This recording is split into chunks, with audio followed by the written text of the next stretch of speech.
Hello, आता आवाज check करा, क्लिअर येतोय? स्टार्ट करून घेऊ आपण आता. जॉईन होतील हळूहळू पैकी जण.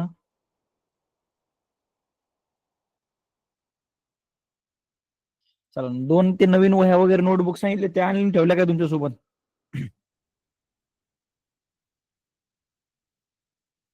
येस, नोट्स तुम्ही तुमच्या परीने काढत राहा. मी काय सांगत बसणार नाही बरं का, हे इम्पॉर्टंट आहे ते इम्पॉर्टंट आहे.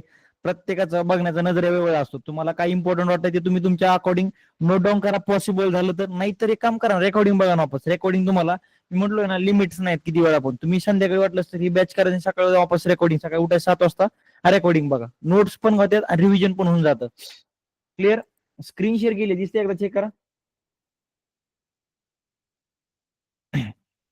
आणि बाकी एक इम्पॉर्टंट सांगायचंय बरं का, सकाळ आता गावाकडे नाही तर सगळ्यात पहिले सांगतो क्लिअरली, सकाळपासून लाईट नाही आहे, ते इन्व्हर्टरच्या लाईटीवर सध्या चालू आहे. इन केस जर मध्ये जर इंटरनेट बंद पडलं तर एक 2 ते 3 सेकंदामध्ये वापस मी जॉईन होऊन जाईल. त्याच्यामध्ये पॅनिक वगैरे काही होऊ नका.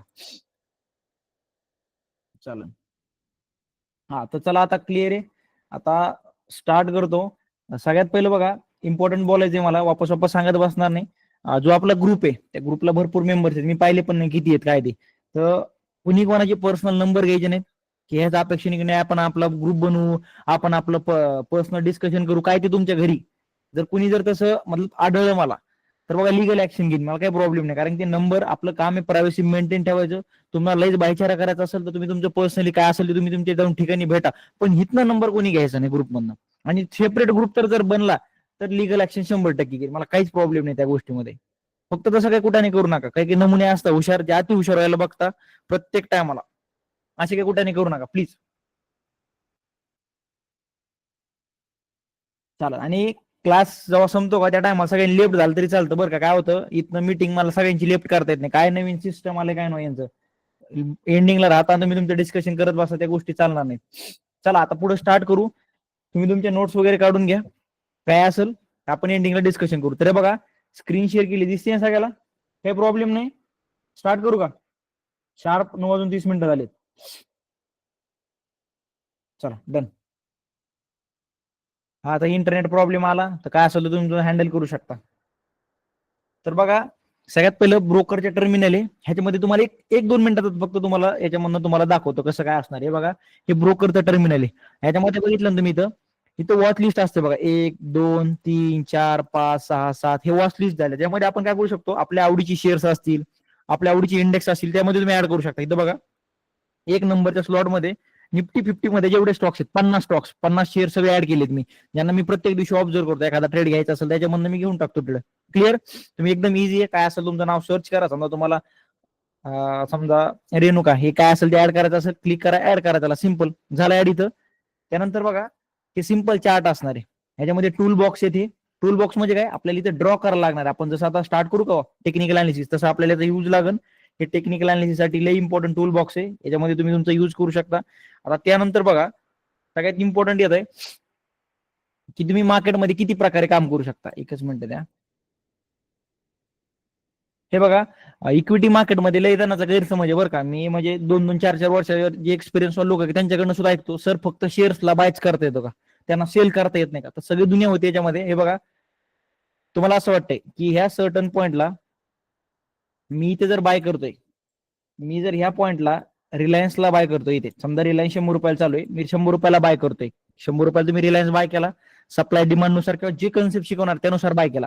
आणि जर तो 100 रुपयावरनं 110 रुपयाला जातोय, किती 110 म्हणजे किती, जवळपास 10% वरच्या साईडला जातोय. तुम्ही इथे समजा किती क्वांटिटी घेतली ते तुमच्यावर डिपेंड आहे. तर तुम्हाला इथं प्रॉफिट होणार. तुम्ही त्याला काय केलंय, 100 रुपयाला बाय केलंय आणि तुम्ही त्याला 110 रुपयाला काय केलं, तुम्ही त्याला सेल केलं. म्हणजे काय केलं, सगळ्यात पहिलं तुम्ही त्याला बाय केलं. तुमचं ही अपेक्षा होती की यार तो इकडनं वाढणार आहे तो शेअर, तर 100 वरून 110 गेला. तुम्ही काय असेल ते तुमच्या क्वांटिटी प्रमाणे प्रॉफिट बुक केलं, इथपर्यंत ठीक आहे. पण शॉर्ट सेलिंग सुद्धा एक मेथड आहे, जी तुम्हाला इंट्राडे मध्ये सुद्धा युज करू शकता आणि जी की इफेक्टिव्ह सुद्धा आहे बरं का. म्हणजे काय, तुम्ही शेअर्सला पहिले सेल पण करू शकता. तुम्हाला जर असं वाटतंय, समजा XYZ शेअर आहे, तुम्हाला समजलं की बॅड न्यूज आली आहे अचानक किंवा वॉर सिच्युएशन झाली आहे, जेणेकरून काय होऊन जातं, क्रूड ऑइलची प्राइस वाढतात, क्रूड ऑइलची सोन्याची प्राइस वाढतात, जेणेकरून काय होऊन जातं ते मतलब एअरलाईन रिलेटेड स्टॉक्स असतात किंवा जे आपले कमोडिटी रिलेटेड जे स्टॉक्स असतात ते फॉल करायला सुरुवात करतात. तुम्हाला असं समजलं एक रिलायन्स खाली पडणार आहे, रिलायन्सची सध्या प्राइस किती चालू आहे? 100 रुपये. 100 रुपयाच्या आसपास सध्या रिलायन्सची प्राइस चालू आहे. तुम्ही त्याला पहिलं सेल पण करू शकता. म्हणजे तुम्ही म्हणता सर माझ्या होल्डिंग मध्ये पाहिजे होतो पहिला, म्हणजे पहिला घेतलेला पाहिजे तर आपण सेल करतो ना? नाही, तुम्ही त्याला डायरेक्ट सेल ऑर्डर सुद्धा टाकू शकता. आणि जर तो 100 रुपयावरनं 90 रुपयाला येतोय, म्हणजे किती पॉईंट खाली पडलाय तो? तब्बल 10 पॉईंट खाली पडलाय. तर तुम्हाला तिथं प्रॉफिट किती होणार? 10 पॉईंट. मग तुम्ही तिथं 90 रुपयावरून तुम्ही त्याला बाय करू शकता. क्लिअर? पहिले तुम्ही त्याला सेल करू शकता, आणि तो 100 रुपयावरून जर तो खाली येतोय 90 रुपयाला, 80 रुपयाला, 70 रुपयाला, म्हणजे खाली पडतो, तो निगेटिव्ह मध्ये जातोय, तरी पण तुम्ही त्यामधनं प्रॉफिट करू शकता. 100ला समजा तुम्ही त्याला सेल केलं सगळ्यात पहिलं, आणि 100वरनं तो खाली जायच्या ऐवजी 100वरनं तो 110 रुपयाला गेलाय. आता खाली नाही गेला, तो वरच्या साईडला गेला, तुमच्या अपोजिट गेलाय. तुम्ही ह्या अपेक्षेमध्ये सेल केलं की तो 100वरनं 90ला येईल, तर मग तुम्हाला इथं लॉस पण होऊ शकतो. जसं प्रत्येक गोष्टीमध्ये एक तुम्हाला माहिती प्रॉफिट लॉस चालत असतं, जसं स्टॉक मार्केटमध्ये क्लिअर आहे, प्रॉफिट पण होतं आणि याच्यामध्ये लॉसेस पण होतात. आपलं काम आहे फक्त लॉसेसला मॅनेज करायचं. लॉसेस हे कमी राहिले पाहिजे आणि प्रॉफिट हे साईज मध्ये मोठं राहिलं पाहिजे. हेच ट्रेडरचं काम असतं. ट्रेडरचं काम बाकी काहीच नाहीये. क्लिअर? आता बघा याच्यामध्ये ऑर्डर्स आहेत. इथं इक्विटीच्या थोड्याशा ऑर्डर्स वेगळ्या राहतात बरं का. ते बघा हे पॅनल आहे. इथं ब्रोकरकडे राहतं, तुम्हाला ब्रोकर विचारतो तुम्हाला या शेअरला बाय करायचंय किंवा या शेअरला सेल करायचं. इथं जे करा, काय करायचंय, या शेअरला तुम्हाला रिलायन्सला बाय करायचंय, सेल करायचं, तुम्हाला तो विचारतो. समजा तुम्हाला रिलायन्सला बाय करायचंय, इथे एक ऑप्शन दिसतंय तुम्हाला इंट्राडेचं, एकदम टॉपला इंट्राडेचं ऑप्शन दिसतंय. ते विचारतोय तुम्हाला नेमकं कशामध्ये काम करायचंय. स्टॉक्स इंट्राडेला घ्यायचंय का स्टॉक्स तुम्हाला लॉंग टर्मला घ्यायचंय? लॉंग टर्म म्हणजे किती? एका दिवसापेक्षा जास्त जर तुम्हाला एखादा शेअर घरी घेऊन जायचा आहे, तुम्हाला असं वाटतंय की रिलायन्स 3 दिवसानंतर एकदम रॉकेट होणार आहे, 4 दिवसानंतर, 5 दिवसानंतर 10% तुमच्या अनालिसिसनुसार, किंवा तुम्हाला इनसायडर न्यूज समजली, तुम्हाला कॉल करून सांगितलं स्वतः अंबानीने की यार 10% वाढणार आहे, तू घेऊन ठेव आताच, तर काय केलं तुम्ही, याला लॉंग टर्म सिलेक्ट करू शकता. मग आता लॉंग टर्म सिलेक्ट केल्यानंतर एक पॉईंट काय येतो इथं, की तुम्हाला फुल पेमेंट करावी लागणार आहे. इथं दिसतंय तुम्हाला एक शेअर किती रुपयाला सध्या रिलायन्सचा, इथं चेक करा एक सेकंद, किती, इथं चेक करा, टॉपला पण चेक करा किती, 1495 रुपयाला शेअरची प्राइस चालू आहे, कशाची, रिलायन्सची. मग जर तुम्हाला शेअर एका दिवसापेक्षा जास्त घरी घेऊन जायचं तर तुम्हाला किती रुपये देणे, फुल पेमेंट करणं. इथं डिस्काउंट पण नाही, तुम्हाला कसल्या प्रकारचं इथं सूट भेटन, सवलत भेटन, काहीच नाही. अपफ्रंट 1500 रुपये देणे त्या टायमाला तुम्हाला एक क्वांटिटी, आणि त्या ठिकाणी जर समजा तुम्हाला 100 क्वांटिटी घ्यायच्या, तर मग कमीत कमी 1.5 लाख रुपये तुम्हाला त्यांना द्यावे लागणार आहे ब्रोकरला. अकाउंटमध्ये 1.5 लाख रुपये पाहिजे, तेव्हा जाऊन तुम्ही 100 क्वांटिटी स्विंग ट्रेडिंगला म्हणा, पोझिशनल म्हणा, इन्व्हेस्टिंगला विकत घेऊ शकता. पण दुसरा एक पॉईंट येतो की 1.5 लाख रुपये एवढे कशाला ना, तुम्हाला जर इंट्राडे करायचं असेल, मग इंट्राडे जसं तुम्ही सिलेक्ट करता, हे नाव ऑप्शन दिसते तुम्हाला इंट्राडे, डन. किती रुपयात काय मला लागलं आता, फक्त 29,000 रुपयामध्ये तुम्हाला किती क्वांटिटी भेटताय, 100 क्वांटिटी रिलायन्सच्या. 29,000 रुपये द्यावं लागणार फक्त. इंट्राडे म्हणजे काय होतं, तुमच्याकडे 10,000 असेल तर ब्रोकर तुम्हाला एक्स्ट्राचे 40,000 रुपये देतो ट्रेडिंग करण्यासाठी, फ्री. फ्री म्हणजे ते तुमच्या अकाउंटमध्ये राहणार नाही बरं का. तुम्ही म्हणता सर आता तर एक 10 मी टाकतो, मला ती 40 भेटेल, मग मी 50,000 रुपये विड्रॉ करतो. नाही, ते फक्त तुम्हाला एक यूज करण्यासाठी भेटतात. तुम्ही त्या बेसिसवर क्वांटिटी वाढवू शकता, कमी करू शकता. हा पण एवढं आहे, प्रॉफिट लॉस होणार ती 10,000च्या बेसिसवर नसेल, 40,000च्या बेसिसवर होणार. भरपूर जण म्हणतात सर हे रिस्की आहे. नाही नाही, इंट्राडे करताय तर कंपल्सरी यूज करावं लागतं, 100% यूज करावं लागतं आपल्याला. इंट्राडे जर तुम्ही नाव सिलेक्ट केलं का, तर तुमचं इथं असं कुठंच नाही की जर लिव्हरेज माल नसेल घ्यायचं किंवा मला त्या ब्रोकरकडनं पैसे नसतील घ्यायचे, तर मग काही पर्याय आहे का, नाही. 100% घेणंच तुम्हाला. इंट्राडे नाव सिलेक्ट केलं, एकच क्वांटिटी, एक बघा आता फक्त आपल्याला एक क्वांटिटी घ्यायची आहे, किती रुपये लागताय, फक्त 299 रुपये. पण ऍक्च्युअल शेअरची प्राइस किती चालू आहे, इथं चेक केलं किती, 1500 रुपये शेअर फक्त आपल्याला 300 रुपयाला भेटते. कुठं, इंट्राडे मध्ये. हे झाले ऑर्डर्स, दोन प्रकारे तुम्ही लावू शकता. क्लिअर? क्लिअर का?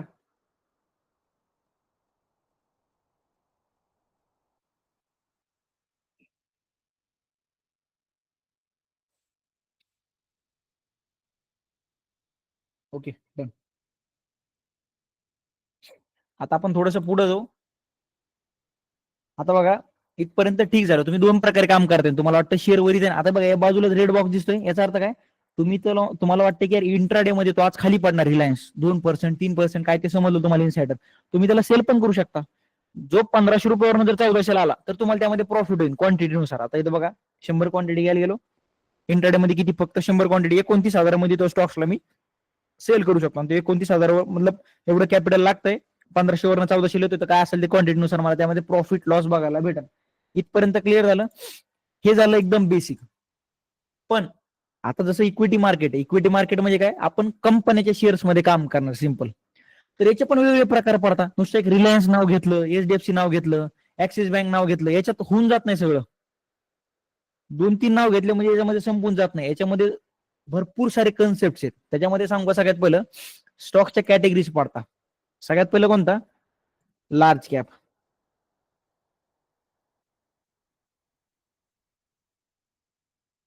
त्यानंतर येतात मिड कॅप, आणि त्यानंतर लास्ट येतात आपले स्मॉल कॅप.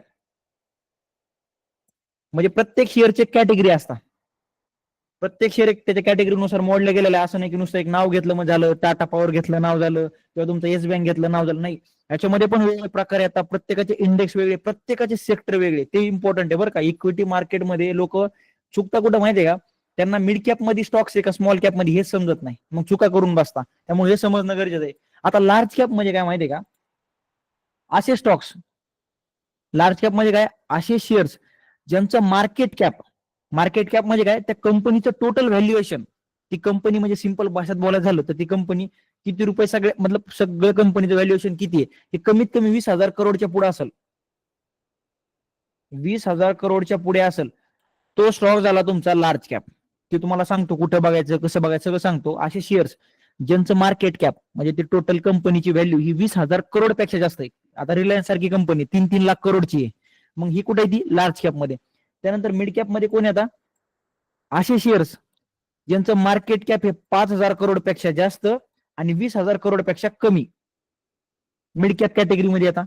मिड कॅप कॅटेगरीमध्ये. आणि त्यानंतर येतं बघा स्मॉल कॅप, ज्यांचं मार्केट कॅप हे एक समजा 7-8 करोडच्या पुढं ते 5,000 करोडच्या आतमध्ये, 5-6 करोडच्या पुढे आणि 5,000 करोडच्या आतमध्ये जेवढे स्टॉक्स येतात त्यांचं टोटल व्हॅल्युएशन, ती कंपनी किती रुपयाची आहे टोटल, ह्या बेसिसवर ते स्टॉक्स डिवाइड केले. लार्ज कॅप, मिड कॅप आणि स्मॉल कॅप, 3 कॅटेगरी पडतात. तर बघा याच्यामध्ये इम्पॉर्टंट काय माहितीये का, प्रत्येकाचे कॅरेक्टर वेगळे. आता बघा कुठं बघायचं, आता इथं बघा सिंपल, तुम्हाला कंपल्सरी एनएससी इंडिया वेबसाईट राहून द्यायची बरं का. एकच सेकंद द्या. ते बघा कंपल्सरी तुम्हाला एनएससी इंडिया ही वेबसाईट आहे, ही तुमच्या समोर असलीच पाहिजे ऍट एनी कॉस्ट. कोणती, एनएससी इंडिया वेबसाईटवर जायची तुम्हाला प्रत्येक दिवशी. ही कामाची बरं का, मी प्रत्येक दिवशी हीच प्रेफर करतो. या वेबसाईटवर गेले, या वेबसाईटवर गेल्यानंतर वापस वापस सांगत बसणार नाही बरं का, लहान लेकरासारखं. नीट लक्ष देऊन ऐका. क्लिअर.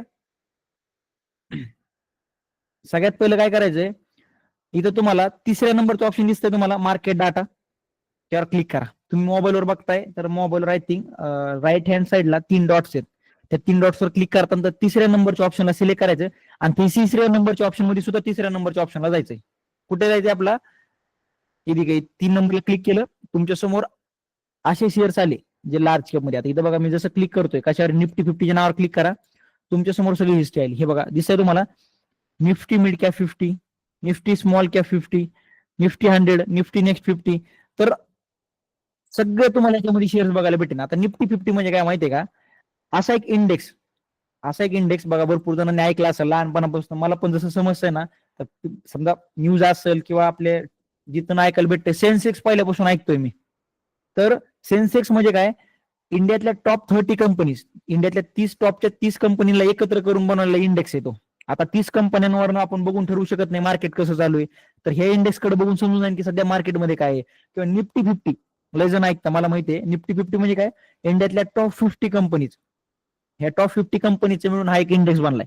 आता एवढं तर पॉसिबल नाही. तुम्हाला माहितीये का किती शेअर्स आहेत टोटल लिस्टेड, 5,000 प्लस. जे आपले एक्सचेंजेस आहेत, एनएससी आणि बीएससी, नॅशनल स्टॉक एक्सचेंज आणि बॉम्बे स्टॉक एक्सचेंज, याच्यामध्ये जवळपास 5,000 शेअर लिस्टेड आहेत. 5,000 कंपन्यांचे वेगवेगळे शेअर्स लिस्टेड आहेत. विचार करा, 5,000 कंपन्या कधी बघत बसणार आहे बरं आपण, रोज काय मॅन्युअली बघत बसायला आपण येडे काय, प्रत्येक कंपन्या बघायच्या मार्केटमध्ये काय चालू नाही. त्यासाठी इंडेक्स निफ्टी 50 कडे बघितलं ना, तुम्हाला क्लिअर होऊन जाईल की आज मार्केटमध्ये काय. आज मार्केट वरच्या साईडला गेलंय, मार्केट आज खाली गेलंय. सिंपल कुठे बघू शकता, हे निफ्टी 50 कडे बघून तुम्हाला क्लिअर होऊन जाईल. क्लिअर. निफ्टी 50 इंडेक्स तो झाला. आता इथं बघा, हे बघा निफ्टी 50 म्हणजे कोण, इंडियातल्या टॉप 50 कंपनी. आता मग माइंड मध्ये ठेवा, श्रीराम फायनान्स असेल तुमचं, टाटा स्टील, भारती एअरटेल, हे लार्ज कॅप कॅटेगरीमध्ये आता सगळे. हे दिसतंय तुम्हाला, HDFC life, Bajaj Finserv, HDFC bank, NTPC, UltraCemco, Grasim, Axis bank, हे टाटा मोटर, हे सगळे जेवढे स्टॉक्स आहेत, हे जे शेअर्स आहेत निफ्टी 50 मधले सगळे लार्ज कॅप मध्ये येतात. आता मग हे लार्ज कॅप आहे का, यांच्यामध्ये सुद्धा एक पॉईंट आहे काय, तुम्ही याच्यामध्ये इंट्राडे करा, स्विंग ट्रेडिंग करा किंवा स्कॅल्पिंग करा किंवा तुम्ही इन्व्हेस्टिंग जरी केली, प्रत्येकाचं कॅरेक्टर वेगळं आहे. सगळ्यात पहिले सांगू तुम्हाला लार्ज कॅपचं, समजा आता एक्झाम्पल देतो, लार्ज कॅप जे शेअर्स असतात का त्यांच्यामध्ये रिस्क कमी, सरळ लिहून घ्या, तिथं नोट डाऊन करून घ्या. लार्ज कॅप जे शेअर्स असतात का तुम्ही इंट्राडे करा, स्विंग ट्रेडिंग करा, स्कॅल्पिंग करा, इन्व्हेस्टिंग करा, यांच्यामध्ये रिस्क कमी आहे आणि रिवॉर्ड पण तुम्हाला कमीच भेटेल बरं का. बघा, रिस्क इक्वल्स टू रिवॉर्ड, तुमचं रिस्क वाढलं तर रिवॉर्ड सुद्धा वाढतं. म्हणजे तुम्ही जर 100 रुपयाचं रिस्क घेताय तर एक्सपेक्ट करा 200 रुपयाचं प्रॉफिट, आणि त्या ठिकाणी 1 लाखाचं रिस्क घेताय तर 1-2 लाखाचं प्रॉफिट होऊ शकतं. रिस्क वाढलं प्रॉफिट वाढतं. पण लार्ज कॅप अशी कॅटेगरी येते जे स्टॉक्स एका दिवसात झिरो होत नाहीत किंवा ते एका दिवसात खाली वरील जास्त होत नाही. त्यामुळे जर तुम्हाला समजा सेफ साईड जायचं असेल, भरपूर जण असे की सर इन्व्हेस्टिंग करायची, मला एक तुम्हाला माझ्याकडनं एक इम्पॉर्टंट नोट देऊन टाकतो, सर इन्व्हेस्टिंग करायची पण जास्त मला त्यामधलं नॉलेज नाही, पैसा आहे पण असं पॉईंट येतो की सर चुकीच्या स्टॉक्स मध्ये जर एंटर केलं पैसा झिरो झाला तर मग काय, एक काम करा, लार्ज कॅप जे स्टॉक्स असतात का त्याच्यामध्ये काही ना काही एकदम क्वांटिटी घ्यायला सुरुवात करा. कारण की जे लार्ज कॅप स्टॉक्स आहे का पूर्ण आपल्या इंडियाची इकॉनॉमी चालवतात बरं का. निफ्टी 50 जे टॉप 50 स्टॉक्स आहेत का ते एका साईडला घ्या आणि बाकीचे 4500 शेअर्स एका साईडला घ्या. हे 50 लीड करून भारताची पूर्ण अर्थव्यवस्था चालवण्यामध्ये हे 50 कंपन्या तुमच्या जेवढ्या मोठ्या तुमच्या आजूबाजूला आहेत, ऍक्सिस बँक, एचडीएफसी बँक, तुमचं Reliance, Tata motor, Bajaj Finserv, Bajaj finance, जेवढ्या टॉप 50 कंपनीज आहेत. मग विचार करा आपण अशा ठिकाणी पैसा लावतोय जे कंपन्या झिरो व्हायचे चान्सेस ऑलमोस्ट नाहीच्या बरोबर आहे.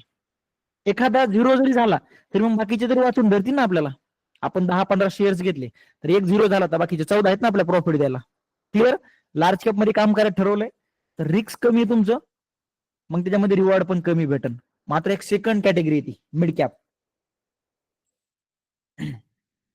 आता बघा मिड कॅप कॅटेगरी मध्ये गेलो आपण, एक सेकंद, इथं क्लिक केलं आपण, आपण जसं बॉटमला जातो सिंपल, इथं बघा इथं आपण जसं खाली जातो निफ्टी मिड कॅप 50, म्हणजे असे 50 शेअर्स आहेत जे मिड कॅप कॅटेगरीमध्ये आता. हे बघा इथं भरपूर सारे अशोक लेलँड, ईयू बँक, हे सगळे पेट्रोनेट, बीएससी, ऍस्ट्रल, हे सगळे कुठे आता मिड कॅप कॅटेगरीमध्ये. मिड कॅप म्हणजे सिंपल सांगू का तुम्हाला, जसं माणसाचं एज असतं का तुम्हाला माहिती आहे, माणूस कसं लहान त्यानंतर एक किशोरावस्थामध्ये येतो, नंतर आपण काय म्हणतात त्याला मेल, मतलब एकदम आपलं एज जास्त होऊन जातात 25-30च्या पुढे गेल्यानंतर. हे तसंच कॅटेगरी आहेत. लहान मुलगा, त्यानंतर आपण एक एज येतं समजा किती त्यामध्ये 24 ते 30-35 असेल, त्यानंतर 35च्या पुढे आपण मरेपर्यंत, हे कॅटेगरी आता.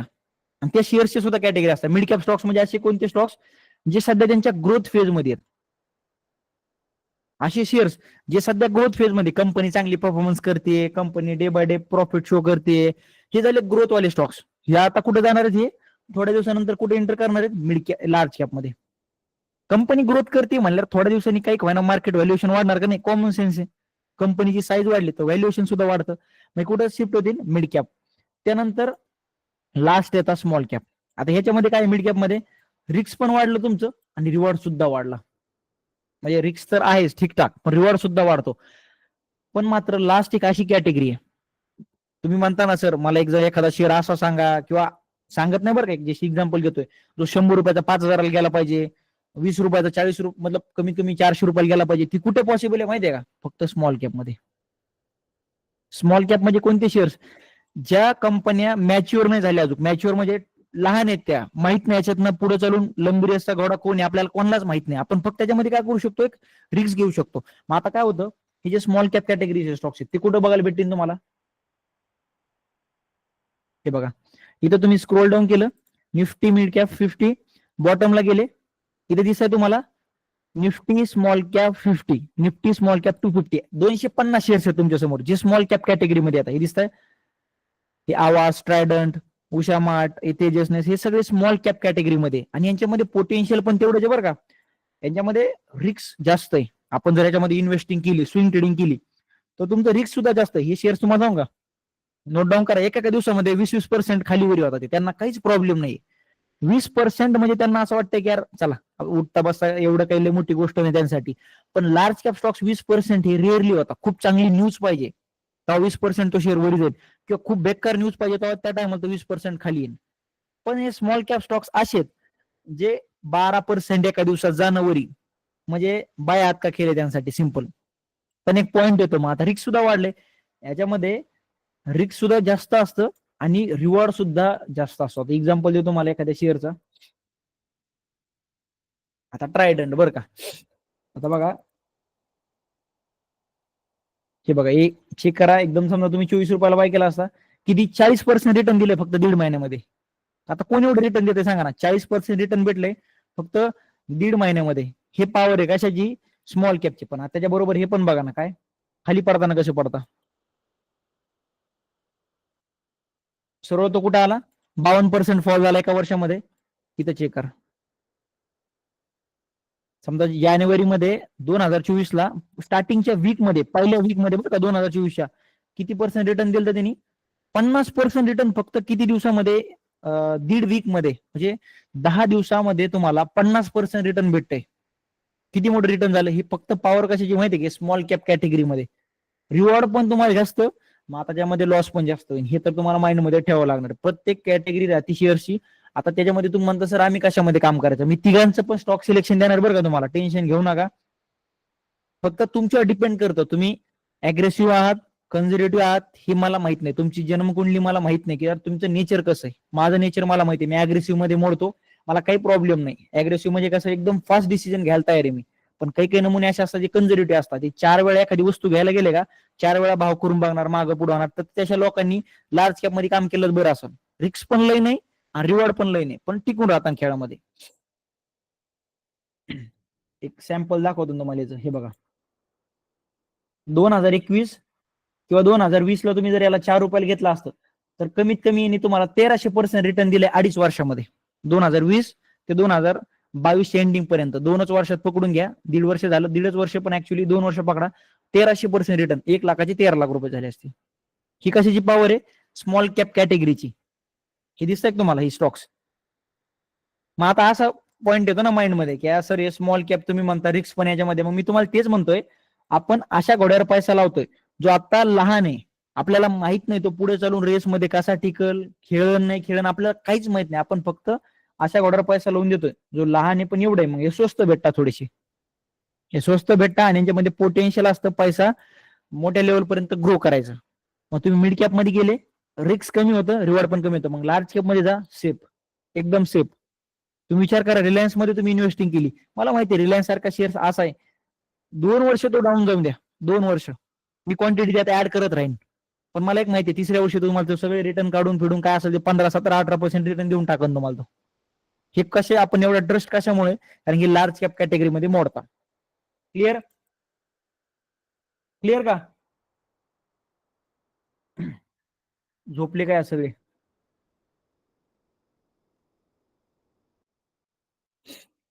आता हे तुम्ही म्हणता सर मी कशात काम करायचं, हे बघा मी नाही सांगू शकत. तुम्ही सगळ्या गोष्टी टेस्ट करून बघा. एक सर्टन पिरियड नंतर आपल्याला लक्षात येते यार मी नेमकं माझं नेचर काय आहे. प्रत्येक जण तुम्हाला सांगतो प्रत्येक गोष्टीला सूट करत नाही, हे आपल्याला समजून घ्यावं लागतं की यार माझं नेचर काय. आता ते हे कुणी बोलत नाही बरं का, हे ट्रेडिंग मध्ये ह्या अशा गोष्टी लोकांना ऐकायला इंटरेस्ट नाही, पण ह्या गोष्टी लई इफेक्ट करतात बरं का. आपलं नेचर जाणून घेणं खूप जास्त गरजेचं आहे. आपण टेस्ट क्रिकेटमध्ये तुम्हाला माहितीये का चेतेश्वर पुजारा, तिचं नेचर असं आहे, राहुल द्रविड असन, ते मतलब वॉल मध्ये एकदम भिंतीसारखं ते विकेट सोडणारच नाही, ते 2-2 दिवस बॅटिंग करतील. कन्झर्वेटिव्ह नेचर आहे त्यांचं एकदम. पण त्या ठिकाणी जर तुम्ही आताची पिढी बघताय, पिढी म्हणजे सॉरी ते चुकीचं वर्ड झालं, याच पिढी मधला मी पण, तर सूर्यकुमार यादव प्रत्येक बॉलला स्टेडियमच्या बाहेर जे क्रिकेट बघतात त्यांना माहिती बरं काय बोलतोय. कसं अग्रेसिव्ह नेचर, हे तुम्हाला समजलं पाहिजे तुमचं नेचर कोणतं आहे. ते समजण्यासाठी थोडंफार मेडिटेशन असेल, थोडंफार एज्युकेशन घेणं, म्हणजे हे सगळं स्टडी करणं, प्रत्येक दिवशी लिहणं, ह्या गोष्टीने ना आपल्याला 1 वर्ष 6 महिन्यानंतर समजतं यार माझी क्वालिटी काय. हे लय इम्पॉर्टंट आहे. त्यामुळे तुम्हाला क्लिअर केलं, कोणाला काय सूट होईल हे मला माहित नाही, तुम्ही तुमच्या परीने ठरवू शकता. क्लिअर? या तिघांचं पण तुम्हाला काय करणार मी स्टॉक सिलेक्शन देऊन टाकतो प्रॉपर असं एकदम. तेव्हा नेमकं लार्ज कॅप स्टॉक्स आहे समजा, तर त्यामध्ये काम काय करायचं. चला पहिलं सांगून देतो तुम्हाला. भरपूर जण विचारतात सर इंट्राडे कशामध्ये बेस्ट राहील. इंट्राडे मी 10 आउट ऑफ 9 ट्रेड्स माझे लार्ज कॅप मध्ये असतात. 10 आउट ऑफ 9 ट्रेड्स माझे लार्ज कॅप मध्येच असतात. लार्ज कॅप का माहितीये का, हे विषय हे लय मोठा प्रॉब्लेम बरं का इक्विटी मार्केटचा, तुम्हाला जी आहे ते जेन्युइनली शेअर करतो. इक्विटी मार्केटमध्ये व्हॉल्यूमचा खूप जास्त प्रॉब्लेम येतो कधी कधी. लार्ज कॅप मध्ये नाहीत बरं का. लार्ज कॅप मध्ये तुम्ही 25 लाखाचा माल घ्या, 1 करोडचा माल घ्या, मी म्हणतो 25 करोडचा माल घ्या, काही प्रॉब्लेम येत नाही. आता तुम्हाला ते डील्स वगैरे घे नाही, ते ब्लॉक डील बल्क डील, पण 1-2 करोड रुपये युज करायला काही प्रॉब्लेम येत नाही, काहीच येत नाही. काहीच प्रॉब्लेम पडणार नाही तुम्हाला. त्यामुळे लार्ज कॅप मध्ये काम करा बिंदास. तुमचं कॅपिटल छोटा असो मोठा असो, लार्ज कॅप मध्ये इंट्राडे करू शकता. इंट्राडे म्हणजे काय, 9:15 ते 3:30 मध्ये काम करायचं. आता तुम्हाला समजा तुम्ही स्मॉल कॅप मध्ये जाताय, तर तुम्हाला एक प्रॉब्लेम सांगतो हा. आपण रॅन्डम एखादा स्टॉक सर्च करू.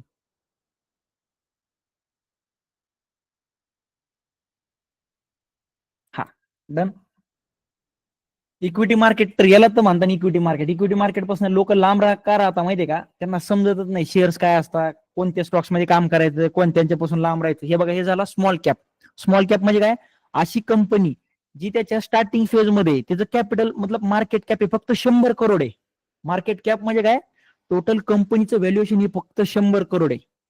आता जर तुम्ही कंपनी शेअरचा चार्ट बघितला का, याच्यामध्ये कधी कधी की तुम्हाला हे दिसतात का, लाल हिरव्या काड्या दिसत नाहीत, गायब. याला कॅन्डल्स म्हणतात. आपण आता स्टार्ट करणार आहे ते, हे दिसते तुम्हाला, याला कॅन्डल्स म्हणतात. हे हिरव्या कलर झाला, हे रेड कलर झाला, हेच बघून काही काही जण ट्रेडिंग करत नाही. एकदम इझी आहे, लहान मुलाला सुद्धा समजन. याला कॅन्डल्स म्हणतात. कधी कधी कॅन्डल्सच गायब आहेत. हे कशामुळे, हा स्मॉल कॅप कॅटेगरीमध्ये येतो. याच्यामध्ये व्हॉल्यूमच नाहीये. मग तुम्ही याच्या स्टॉक्स मध्ये इंट्राडे करायला गेले का, मग फसून बसता की सर मी इंट्राडे केलं, सर माझ्या मित्रांनी सांगितलं हे स्टॉक्स 10% वर जाणार आहे इंट्राडे मध्ये, बाय कर. मी विकत घेतलं त्याला आणि मला विकताच येत नाही त्या स्टॉक्सला, मग काय करायचं मी.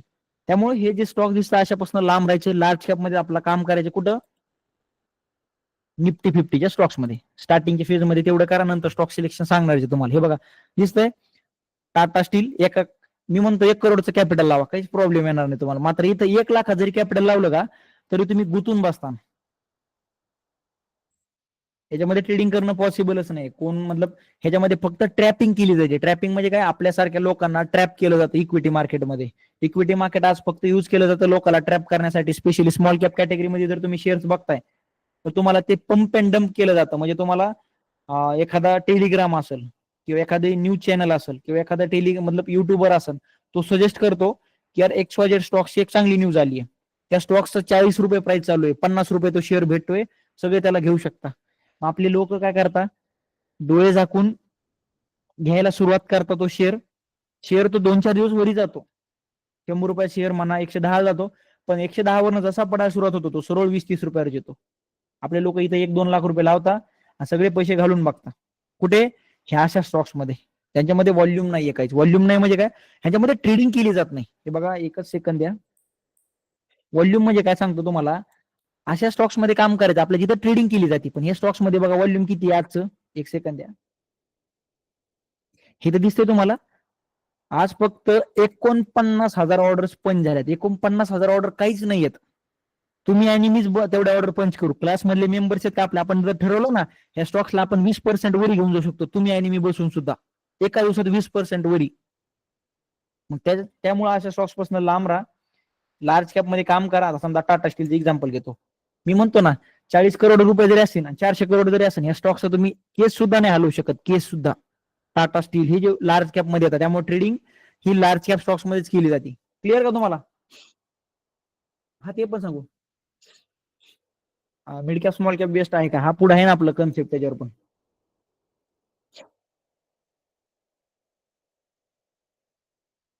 ह्या सगळे कन्सेप्ट घेऊ आपण. ते सर्किट फिरकिट टाइम फ्रेम फिम फ्रेम सगळं आपलं आता सुरुवातच झाली. आता आपण दोन पण मतलब 1.5 दिवस पण नाही झाला आपला पूर्णपणे.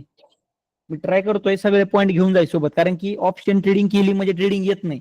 इक्विटी मार्केट सगळं युनिव्हर्स वेगळं आहे तुमचं. आतापर्यंत तुम्ही दुसरीकडे जगत होते, आता सडनली इकडे शिफ्ट झाले, मग तुम्हाला इकडे अडॅप्ट करणे. रेकॉर्ड चालू आहे का, यस रेकॉर्ड भी चालू आहे. हा, सो चला, आता एक पॉईंट झाला large cap mid cap small cap category. तुम्हाला समजलं लार्ज कॅप कॅटेगरी. आणि ही वेबसाईट वापस एकदा डोळ्यामध्ये फिट करून घ्या.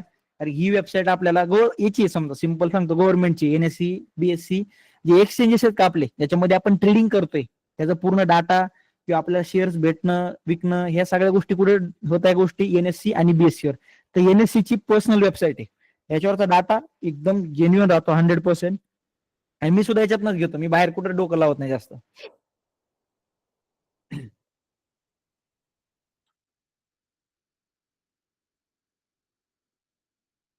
चला डन.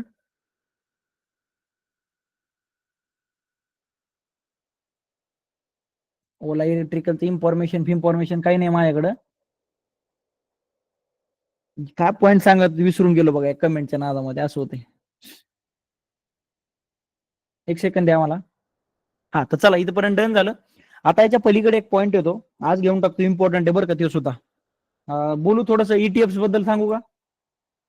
ईटीएफ बद्दल बोलू काय?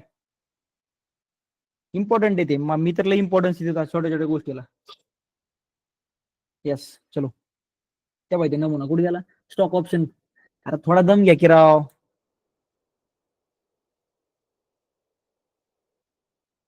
त्यांना सगळं माहित असतं बरं का, काही काही नमुन्यांना, फक्त ते असं, अरे सर हे घेऊन टाका सर, ते घेतलं का मी मोकळा. एक काम करा, लईच तुम्हाला घाई असेल तर मला मेसेज करा, ह्या ग्रुपमधून रिमूव्ह करतो आणि लास्ट बॅचची रेकॉर्डिंग देऊन टाकतो. मला काय प्रॉब्लेम नाही, याच्यातनं रिमूव्ह करीन त्यात ऍड करीन. माझं म्हणणं नाही, पहिल्या दिवशीपासून शेवटपर्यंत जा. रेकॉर्डिंगला काही व्हॅल्यू नसती, क्लासमध्ये बसल्यावर काय ते तुम्हाला गेन होऊ शकतं. क्लिअर? आता बघा, हे झालं इथपर्यंत ठीक आहे. तुम्हाला शेअर्सच नाही पिक करता आले तर इन्व्हेस्टिंगचं चालू बरं का. इन्व्हेस्टिंगचा 15 मिनिटं घेणार आहे मी वापस. इन्व्हेस्टिंगचं जास्त डोकं लावत बसणार नाही, कारण मग तो विषयच नाही, तो टॉपिकच नाही. फक्त एक तुम्हाला एक इन्फॉर्मेशन म्हणून आणि 4-2 रुपये इन्व्हेस्ट करता म्हणून ते सांगू शकतो. हे बघा, शेअर्स नाही पिक करू शकत. तुमचं म्हणणं की नाही सर लय झालं, ते टाटा स्टील मध्ये जर घेतला आणि तो 5 वर्षासाठी खालीच पडून राहिला तर मग काय? मग पॉईंट देतो, जर तुम्हाला सेफ इन्व्हेस्टमेंट लागत असेल, सेफ सेफ तर काहीच नाहीये. गाडी चालवता सकाळी तर संध्याकाळी घरी यायचा भरोसा नसतो आपल्याला, म्हणजे काय होईल कोणाला माहित नाही. सेफ हे वर्ड आता डिक्शनरी मध्ये भारी वाटतो, सेफ कुठंच नाही. पण आपण एक कॅल्क्युलेटेड रिस्क घेऊ शकतो, म्हणजे पूर्ण आपला लॉस नाही झाला पाहिजे. तर आपण एक काम करू शकतो, तुम्ही ईटीएफ मध्ये इन्व्हेस्ट करू शकता. ईटीएफ जसं तुमचे म्युच्युअल फंड्स असतात का, म्युच्युअल फंड तुम्हाला माहिती आहे. आपण काय करणार, अशा लोकांना आपला पैसा देणार जे काय म्हणतात त्याला, प्रोफेशनल आहेत, वेल एज्युकेटेड आहेत, त्यांच्याकडे सर्टन लेवलच्या डिग्री आहेत, आणि मग ते आपला पैसा मॅनेज करता. मग ते काय करतात, तुमचा पैसा डायव्हर्सिफाय करता. तुम्ही जर एखाद्याकडे 5,000ची एसआयपी करता, XYZ समजा ऍक्सिस बँकची, एसबीआयची काय असेल, तुमचं म्युच्युअल फंड पिक केलंय, त्यानुसार इन्व्हेस्ट करता. तुम्ही तुमचे 5 रुपये दिले का, ते 5 रुपये पूर्ण एका शेअरला नाही लावत, ते डायव्हर्सिफाय करता. मिड कॅप मध्ये टाकणार 100 रुपये, लार्ज कॅप मध्ये 400 रुपये, स्मॉल कॅप मध्ये 200 रुपये, रिलायन्स मध्ये 10 रुपये, इकडे 20 रुपये, असं काय होतं, डायव्हर्सिफाय करता. जेणेकरून एखाद्या सेगमेंटला हिट बसलं तरी बाकीच्या साईडनं तुम्हाला पैसा येऊन जाईल. हे झालं म्युच्युअल फंडचं काम. याच्यामध्ये तुम्हाला माहिती आहे, बाहेर कुठेतरी एजन्सी असेल किंवा दुसऱ्या एखाद्याकडे अकाउंट ओपन करा, मग तिथं ते म्युच्युअल फंड स्टार्ट करा. पण एक दुसरं एक ऑप्शन आहे, हे मतलब 100% हेच ना यूज करू तुम्ही, म्युच्युअल फंड चालू द्या. ETF, exchange traded fund. जसं तुमचे म्युच्युअल फंड असतात का, तसे ईटीएफ असतात सेम. जसं तुमचे म्युच्युअल फंड तसं ईटीएफ. फक्त एवढा प्रॉब्लेम याच्यामध्ये, मतलब सॉरी, एक चांगला बेस्ट पार्ट काय याच्यामध्ये, ईटीएफ तुम्हाला कुठं जायची गरज नाही, कुठं अकाउंट ओपन करायची गरज नाही, कोणाला सांगायची गरज नाही, कुठं ते काय म्हणतात तुम्हाला त्याची पॉलिसी काढायची गरज नाही. एकदम इझी आहे. तुमचा जो ब्रोकर आहे त्या टर्मिनलमध्ये तुम्हाला त्याला बघायला भेटेल, आणि एकदम कमी इन्व्हेस्टमेंट स्टार्ट करू शकता बरं का. तुमच्याकडे जर समजा 300 रुपये येत आहे, सर मला प्रत्येक 4-5 दिवसाला 300 रुपये असे येतात की ते मी 20 वर्षासाठी विसरायला तयार आहे. मग एक काम करा, मी सजेशन देत नाही बरं का, अगेन तुम्हाला सांगतोय, मी बाय सेल सजेशन देत नाही, फक्त एक एज्युकेशन म्हणून सांगतोय. तर तुम्हाला इथं निफ्टी बी सर्च करायचे. अगेन इथं चेक करा काय म्हणलोय, निफ्टी बी सर्च करायचं, ज्यामध्ये काय करायचं तुम्हाला, निफ्टी बीज निपॉन इंडिया ईटीएफ निफ्टी बीज. एक नंबरचं नाव दिसतंय का, NIP Nippon India ETF Nifty बीज. क्लिक केलं, हे आपल्या समोर आलं ईटीएफ. आता याची प्राइस किती चालू आहे, 286 रुपये. 286 रुपयाला एक भेटतोय तो ईटीएफ आपल्याला. फक्त एक ईटीएफ घ्यायला तुम्हाला 286 रुपये जर असतील. आता नेमका ईटीएफ आहे का या, हे बघा, जसं तुमचं निफ्टी 50 आहे, तुम्हाला माहिती निफ्टी 50 मध्ये किती शेअर्स आहेत, तब्बल 50 शेअर्स आहेत. ते पण कोणते, एकदम टॉप क्वालिटीचे, Reliance, HDFC bank, axis bank, Titan, Wipro, Infosys, ACL technology, म्हणजे काय, इंडियातल्या टॉप 50 कंपनीज. मग आता हे जी ईटीएफ आहे, हे कुठं पैसा लावता माहिती आहे तुमचं, या इंडियातल्या टॉप 50 कंपनीज. बघ, सिंपल एकदम, टॉप जेवढ्या 50 कंपन्या आहेत निफ्टी 50 मधल्या, त्या सगळ्यामध्ये पैसा लावतो. मग विचार करा, आपला पैसा लॉस व्हायचे चान्सेस किती कमी तिथं. प्रॉफिट हे सेकंड पार्ट राहिला. प्रॉफिट, आपली विकेट नाही पडली तर आपण आज ना उद्या रन करू शकणार 2. पण पॉईंट येतो, आपली विकेटच नाही पडली तर मग आपण, मतलब पडली पहिल्याच बॉल तर मग काय करणार. त्यामुळे ईटीएफ मी सुद्धा सेफ साईड आहे, माझी सुद्धा आई इन्व्हेस्टमेंट लई नाही पण 3.5-4 लाखापर्यंत गेली आहे. मला जसं बोर होईल, वीक मध्ये वाटलं मला 100-200 क्वांटिटी मी घेऊन टाकून देतो. मला माहिती आहे फ्युचरसाठी, फ्युचर म्हणजे किती, 10-15 वर्षानंतर. आता बघा याची प्राइस किती चालू आहे, 286 रुपये. तुम्ही याला एक क्वांटिटी घेऊ शकता, म्हणजे तुमच्याकडे 286 रुपये आहेत आणि तुम्ही 10-15 वर्षासाठी इन्व्हेस्ट करायला तयार आहेत, तर तुम्ही एक क्वांटिटी सुद्धा घेऊ शकता. एक क्वांटिटी पासून सुद्धा. ह्या टायमाला आय थिंक कोणती बॅच चालू होती मला एक्झॅक्ट लक्षात नाही, फेब्रुवारी का कुठेतरी, या पॉईंटला सजेस्ट केलं त्यांना विकत घेऊ शकता. म्हणजे सजेस्ट नाही केलं, सांगितलं तुम्ही 4-2 रुपये टाकू शकता. पण बघा आता 11-12% रिटर्न निघून गेले 2-2.5 महिन्यामध्ये. 12% एफडी तुम्हाला 2 वर्षात देईन, पण इथं तुम्हाला 2-3 महिन्यात निघून गेलोय. हे ईटीएफचे पॉवर आहे. आणि याच्यामध्ये रिक्स म्हणजे सांगू तुम्हाला लय नाहीच्या बरोबर आहे. ऑलमोस्ट समजून घ्या आउट ऑफ बॉक्स. अचानक काही वॉर सिच्युएशन सुरुवात होती, अचानक कोरोना सारखा एखादा व्हायरस येत आहे, त्यासाठी आपण कोणी काही करू शकत नाही. त्यासाठी आपलं जीवन राहीन का नाही तेच माहित नाही. त्यामुळं रिक्स तर आहे, पण लय पण नाही याच्यामध्ये. तुम्ही 286 रुपये असतील एक घ्या. तुमचं म्हणणं आहे की नाही सर नेमकं इन्व्हेस्ट कसं करायचं हे बघा. मार्केट ज्या टायमाला 4-5% खाली पडलेलं असतं का, तुम्हाला समजलं निफ्टी 50 किंवा ओव्हरऑल मार्केट 4-5% खाली पडले, जाऊन तुमचे काय असेल ते असा पैसा समजा तुमच्याकडे 10,000 रुपये पडून आहेत, की यार 10,000 किंवा 10,000 जे आहेत ती मी विसरायला तयार आहे, असं समजा की पार्टी गेली संध्याकाळी विसरून गेलो ते 10,000 कुठे माझे ते, तर मग टाकून द्या बिंदास. असा पैसा टाकायचा जो आपल्याला 4 वर्षांनी किंवा 5 वर्षांनी जरी दिसला नाही तरी चालेल, म्हणजे ते पडून देऊ आपण तिथेच. मी प्रत्येक ट्राय करतो महिन्याला 100-200 क्वांटिटी ऍड करायच्या, 100-200 असे टाकून देतो रॅन्डमली मला. आणि एकच माइंड मध्ये क्लिअर आहे, जो मी पोर्टफोलिओ बिल्ड करतोय हे मला लॉस झाला असं समजून घेतलेलं आहे. आणि माझं येणारे जे वयाचं पद इथून पुढे 15 वर्ष 20 वर्षात त्यासाठी माझं टार्गेट आहे. क्लिअर क्लिअर का? ईटीएफचा एक्सचेंज ट्रेडेड फंड तुम्ही तुमच्या परीने करा बरं का इन्व्हेस्टमेंट, मी सजेस्ट करत नाही. पण ज्या टायमाला तुम्हाला वाटतं की यार मार्केट खाली पडलंय सर 5% मार्केट डाऊन घेऊ का, घेऊ शकता. 4-5-10 क्वांटिटी घ्या, पण असं इंट्राडे स्विंग ट्रेडिंगच्या हिशोबाने घेऊ नका. आपण ऑलरेडी प्रत्येक दिवशी बघा माइंडसेट किती क्लिअर करणं असणं गरजेचं आहे. आपण ट्रेडिंग थोडंसं रिस्क आहे तिथं, ते तर करतोच, मग बाजूच्या साईडनं काही सेफ ठेवा राहा थोडं व्हायना, नाही तर सगळं ते एकदम फुल बोल्ड ऍक्शन मध्ये किंवा चला जे होईल ते बघून घ्या असा ऍटिट्यूड नसला पाहिजे. की 90,000 रुपये माझ्याकडे ट्रेडिंगचं कॅपिटल आहे, मी 10,000 रुपये इन्व्हेस्टिंग करत राहीन प्रत्येक मंथ वाईज, प्रत्येक महिन्याला 10,000 रुपये टाकत राहीन, म्हणजे जेणेकरून एक सेफ साईड राहते आपल्याला. ऍड करून घ्या वॉट लिस्ट मध्ये. मार्केट पुढे चालून 2-4% खाली भेटते ऍड करा, 2-4% अजून खाली भेटते ऍड करा, जेणेकरून काय होऊन जातं येणाऱ्या काळामध्ये तुम्हाला 15-16% इयरली रिटर्न काढून देऊ शकतं ते मार्केटमध्ये भरपूर. हे एक ईटीएफ का सांगितलं माहितीये का, ज्याच्यामध्ये रिक्स ऑलमोस्ट नाहीच्या बरोबर आहे. रिलायन्सचा एक शेअर झिरो होईल, अंबानी उद्या झिरो होईल, पण अडाणी पण आहे ना, मग निफ्टी 50 मध्ये अडाणीचे पण स्टॉक्स आहेत, बजाजचे पण स्टॉक्स आहेत, टायटनचे पण, म्हणजे टाटाचे सुद्धा शेअर्स आहेत. मग एक शेअर झिरो झाला तरी बाकीचे 49 काय करते, बाकीचे 49 एक झिरो झाला म्हणून त्या दुःखात बसलेले थोडे असणार, बाकीचे 49 त्यांची ग्रोथ चालूच राहणार. त्यामुळे ईटीएफ मध्ये तुम्हाला लॉस मतलब खूप कमी वेळा बघायला भेटेल यामध्ये. चालेल आता क्लिअर. आता इथपर्यंत झालंय तुमचं सगळं फापट पसारा, ते तुमच्या परीने काय असेल तर तुम्ही उद्या बघू शकता. हे बघा आता आपण जातोय थोडस पुढच्या पॉईंटकडे, तो म्हणजे कोणता, आपल्याला आता सगळ्याला ट्रेडिंग शिकायची. हे ब्रोकरचं टर्मिनल समजलं, बाय कसं करायचं सेल कसं करायचं ते समजलं. हे दिसतंय तुम्हाला बायचा डॉट, ह्याच्यावर क्लिक केला तुमच्या समोर ग्रीन बॉक्स येतो, रेडवर क्लिक केला तुमच्या रेड बॉक्स येतो, म्हणजे तुम्ही त्या अकॉर्डिंग बाय सेल करू शकता. पण जर ट्रेडिंग शिकायची असेल तर कोणते कन्सेप्ट आले पाहिजे आपल्याला, तर त्यासाठी टेक्निकल अनालिसिस हा कन्सेप्ट आला पाहिजे, सगळ्यात इम्पॉर्टंट आहे. म्हणजे आपण त्या बेसिसवर ट्रेडिंग करणार नाही बरं का, मी टेक्निकल अनालिसिसच्या बेसिसवर मी ट्रेडिंग करत नाही, फक्त तो पाहिजे आपला. जसं आपण घर बांधत असेल तर पाया पॅक पाहिजे, त्यासारखं आपला टेक्निकल अनालिसिसचा पाहिजे. टेक्निकल अनालिसिस म्हणजे काय माहितीये का, सिंपल आपल्याला सप्लाय अँड डिमांडचं स्टडी करायची, कोणत्या पॉईंटवरनं सप्लाय येणार आहे, कुठनं अचानक डिमांड वाढणार आहे, ह्या सगळ्या गोष्टी आपल्याला स्टडी करायची टेक्निकल अनालिसिस मध्ये, ह्या सगळ्या गोष्टी. तर नेमकं टेक्निकल अनालिसिस ते तुम्हाला सांगतो एकदम सिंपल वे मध्ये.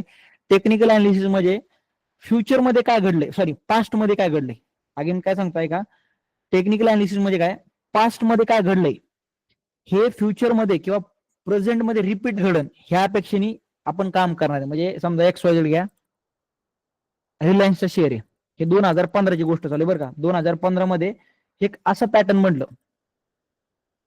एक असं पॅटर्न म्हटलं 2015च्या टाइम मध्ये असं एक पॅटर्न म्हटलं. त्यानंतर तो शेअर कोणता, रिलायन्स, 100 रुपयावरनं कुठे गेला, तो सरळ 500 रुपयाला गेला. इथं 100 रुपयाला होता तो, त्यामध्ये तुम्हाला एक असं पॅटर्न दिसलं, 100 रुपयावरनं तो सरळ कुठे गेलाय, 500 रुपयाच्या आसपास गेलाय तो. मग आता काय झालंय, प्रेझेंट मध्ये म्हणजे सध्याच्या सिच्युएशनला वापस एकदा रिलायन्स मध्ये असंच पॅटर्न दिसतंय सेम, हे असं सेम. आपण काय करतो इथनं एक प्रिडिक्शन म्हणा किंवा आपण इथे एक अनालिसिस करतो की यार पास्ट मध्ये असं काही घडलंय ना, फ्युचर मध्ये सुद्धा असं काही घडू शकतं, किंवा जे आता सध्या सिच्युएशन मतलब प्रेझेंट मध्ये सुद्धा घडू शकतं. आपण मग काय करणार इथे, याला बाय करणार इकडनं तो काय असेल तो 100 वरनं 200 ला जाईन, 500 ला जाईन, ते आपण पुढे बघणार. पण पास्ट मध्ये काय घडलंय याचं अनालिसिस करायचंय, किंवा पास्ट मध्ये जे घडलंय ते फ्युचर मध्ये पण घडन, प्रेझेंट मध्ये पण घडन, आणि येणार 100 वर्षात सुद्धा घडणार, हे टेक्निकल अनालिसिस सांगतात. आणि टेक्निकल अनालिसिस वापस एकदा सांगतो, आपण लहानपणापासून करतो. तुम्हाला माहितीये का टेक्निकल अनालिसिस आहे का, हा टर्म आपण लहानपणापासून सगळे करत आलोय. कसं माहितीये का, एक्झाम्पल देतो. आता सध्या पावसाळ्या सीझन चालू आहे, परफेक्ट एक्झाम्पल आहे हे बघा. आता तुम्ही आणि मी, मला माहिती आहे सगळे मॅच्युअर आहेत आपल्या बॅचमध्ये, ऑलमोस्ट 99% लोक मॅच्युअर असतील. आता आपण जर घराच्या बाहेर जाऊन उभं राहिलो आणि आपण जर म्हणलं, समजा वरच्या साईडला ढगाकडे बघा किंवा स्कायकडे बघा आणि सांगा पाऊस पडणार का नाही, आपण लगेच अनालिसिस करायला सुरुवात करतो. येस, थोडंसं काळं ढग आलंय, ऑलरेडी पावसाळ्याचं सीझन आहे. पहिला पॉईंट काय आपला क्ल्यू, पावसाळ्याचं सीझन आहे. दुसरा क्ल्यू काय सांगतोय आपल्याला, की ढग आलेले. तिसरा क्ल्यू काय सांगतोय, की यार थोडाफार विजा वगैरे लावताय.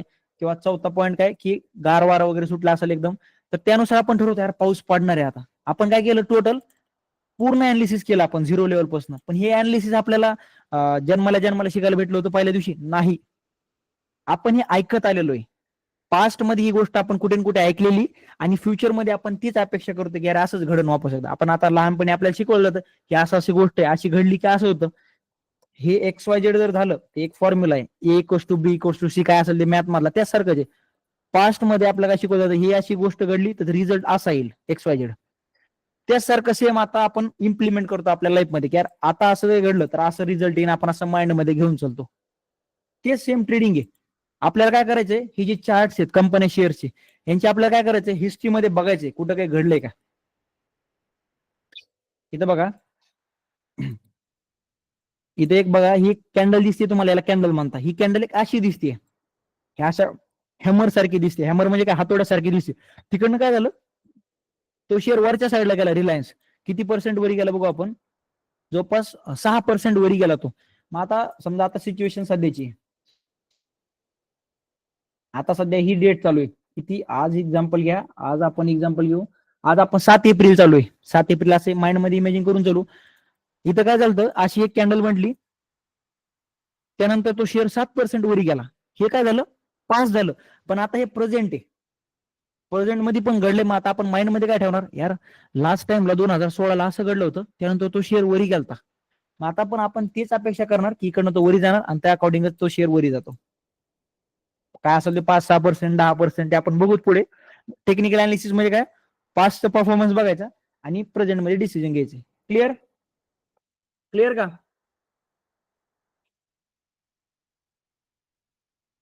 लय सिंपल आहे बरं का. तुम्हाला एक सांग का, टेक्निकल अनालिसिस माझ्या माहिती असतो, लय सिंपल कन्सेप्ट आहे. 5वी 6वीचे मुलं सुद्धा ह्याच्या टेक्निकल अनालिसिस करतात. पण आपल्या हे लाल आणि हिरव्या कॅन्डल बघतो का आपण, सॉरी रेड आणि ग्रीन कॅन्डल बघतो का आपण, दोनच कलर आहे त्यामध्ये, कोणते, एक रेड आणि ग्रीन. काही काही लोक ह्या कारणामुळे ट्रेडिंग करत नाहीत, की सर ते काय चालू आहे नेमकं, ते वरी ते ग्रीन दिसतंय, कधी रेड दिसतंय, हे आम्हाला डोक्यावरनं पाणी जातंय.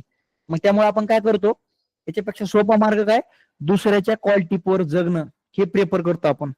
कारण की हे तर सोपं आहे, पण आपण जेव्हा फर्स्ट टाइम बघतो का, तो आपल्याला थोडासा घाम येतो. नॉर्मल आहे, साहजिक आहे, आपल्याला माहित नसेल त्या गोष्टीवर आपल्याला घामता येणार. आपण मग त्या ठिकाणी मग काय प्रेफर करतो, दुसरे कॉल टिप देतात, त्या बेसिसवर बाय सेल करतो. पण बाकी इकडे टोमॅटो जरी घ्यायला गेलं, 4 वेळा बार्गेन करणार, 40 रुपयाचे फार 35 रुपयाला घेऊन येणार, पण 1 लाख रुपयाचा लॉस घ्यायला तयार असतात, कुणीतरी कॉल टिप देतं त्या नादात. असं माणसाचं नेचर आहे. तर बघा, टेक्निकल अनालिसिस स्टार्ट करू आपण आता, लगेच जास्त वेळ नाही घेता. टेक्निकल अनालिसिस मध्ये सगळ्यात पहिला इम्पॉर्टंट कंपोनेंट काय माहितीये का, मी टेक्निकल अनालिसिस अगेन सांगतो तुम्हाला, मी त्यातले डीप जात बसणार नाही, कारण ते काही कामाचं नाही. फक्त ते बेस आहे आपला, आणि तो पक्का झाला पाहिजे स्ट्रॅटेजीसाठी. माझ्या ज्या लिक्विडिटी कन्सेप्ट असेल, स्टॉक सिलेक्शन, त्यासाठी पहिला पॅक झाला पाहिजे. फक्त तुम्हाला प्रॅक्टिस करायची घरी जाऊन 2 तास तरी. आता बघा, कॅन्डल्स म्हणजे काय असतं, हे दिसतंय तुम्हाला, हे हिरव्या कलर मध्ये, हे रेड कलर मध्ये, याला कॅन्डल्स म्हणतात. कॅन्डल्स म्हणता, कोणी बार म्हणता, पण सिंपल कॅन्डल्स म्हणून घ्या त्यांना. तर बघा, याच्यामध्ये 2 कलर मध्ये येतं, एक तर रेड येतं किंवा ग्रीन येतं. ग्रीन का शो करतं माहितीये का, तो शेअर वरच्या साईडला गेलाय किंवा तो स्टॉक्स वरी गेलाय. रेड का शो करतो, तो शेअर खाली पडलाय. सिंपल. आता बघा, मला असं वाटलं होतं आज नाही होणार कॅन्डलस्टिक, पण आहे टाइम तर घेऊन टाकू आपण. आता बघा, ही ग्रीन कलरची कॅन्डल आहे. ह्याच्यामध्ये कोणकोणते कंपोनंट असतात, सगळ्यात पहिलं ओपनिंग,